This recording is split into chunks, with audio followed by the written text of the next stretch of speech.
gostaria de ressaltar alguns pontos que se contradizem. 1. As Escrituras não são de particular interpretação. 2. Nós não somos membros de nenhuma denominação, e sim do corpo de Cristo. 3. Somos membros da Igreja de Cristo, que vem do grego, e significa chamados, que formam o corpo de Jesus, o mistério que ficou oculto até para os anjos. Esclarecidas estas contradições, poderemos então passar às respostas. Se Deus nos dá a visão diferente acerca da sua palavra, como deu para nosso irmão Paulo e tantos outros, não temos que nos preocupar com a doutrina da denominação que pertencemos. Precisamos nos preocupar em fazer a vontade de Deus. Seja nesta, ou naquela denominação. Não podemos nos calar, diante das injustiças cometidas em nome de Deus. Pois, omissão é crime. Nosso irmão Paulo, viveu pela revelação da graça de Jesus Cristo, nunca foi aceito pelos maiorais, que viviam em Jerusalém. Nem por isso, deixou de pregar a graça que alcançou de Jesus. Se formos analisar os estatutos das denominações existentes, todos têm boas normas de conduta, costumes e comportamento. O problema não reside nos estatutos, e sim, nos homens que usam os mesmos. Jesus Cristo nunca construiu um templo para pregar.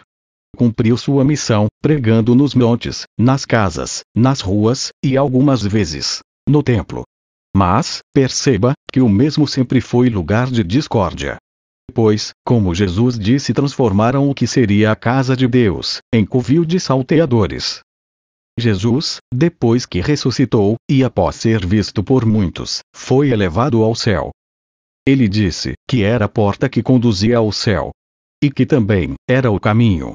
Ou seja, na sua carne, ele reabriu o caminho para a árvore da vida eterna, que fora fechado em Adão.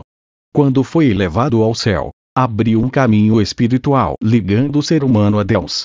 Por isso, Jesus disse: ninguém vem ao Pai, senão por mim. E este caminho, não é visto com os olhos carnais, mas, com os espirituais. E cada homem, que diz ser servo de Deus, e às vezes o é, funda denominações, segundo a sua compreensão das Escrituras.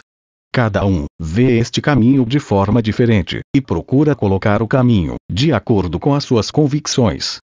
Uns fazem as regras do caminho de Jesus, mais largo, outros mais estreitos, outro tão estreito, que nem mesmo ele pode passar. É a visão do homem. E acham que o Senhor aprova tudo o que eles fazem. Que tristeza! Cada um coloca Deus na sua denominação, e acha que ele passou a ser propriedade da sua instituição. Autodenomina-se isto, aquilo e levam após si milhares de almas, sem o conhecimento de Deus, mas de boa vontade.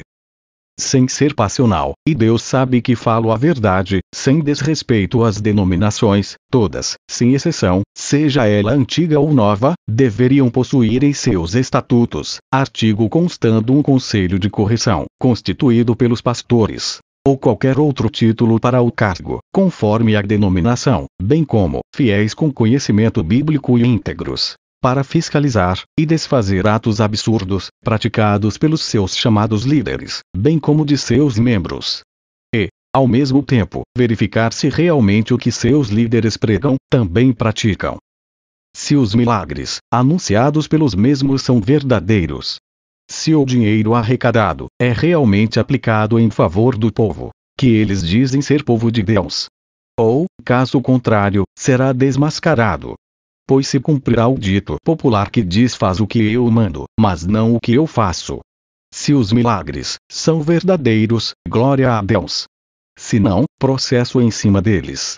Se o dinheiro arrecadado não beneficia o povo, e sim os seus líderes, que o Ministério Público seja notificado, e tome as providências cabíveis. É crime vender ilusão, como se fosse fé. Fé é dom de Deus, e não se alcança com dinheiro, prata, ouro, ou pedras preciosas. Nada pode comprar a salvação. Ela é gratuita. Foi pago por Jesus Cristo, no duro madeiro da cruz, derramando seu sangue, como Cordeiro Imaculado de Deus. Talvez eu passe a ser odiado pelos chamados líderes espirituais, por estar escrevendo desta maneira. Mas, é a minha visão. O que mais me chama a atenção é como todas as denominações lutam pelo controle dos seus membros. E também umas contra as outras, e o que é pior, tudo, em nome de Deus. O mundo está em guerra, e percebemos que todos buscam apoio para cometerem verdadeiras atrocidades em nome de Deus. Sei que um dia tudo isso vai acabar. Talvez não esteja mais aqui. Porém, meus irmãos, não espere dias melhores na terra. Sejam verdadeiros israelitas segundo a fé, peregrinando através das fronteiras, mares e montanhas, sem medo e receio, em busca da nossa pátria que não é da terra e sim, do céu. Onde Jesus Cristo já nos foi preparar um lugar. Não só para nós, mas para todos que amarem a sua volta. Glória a Deus.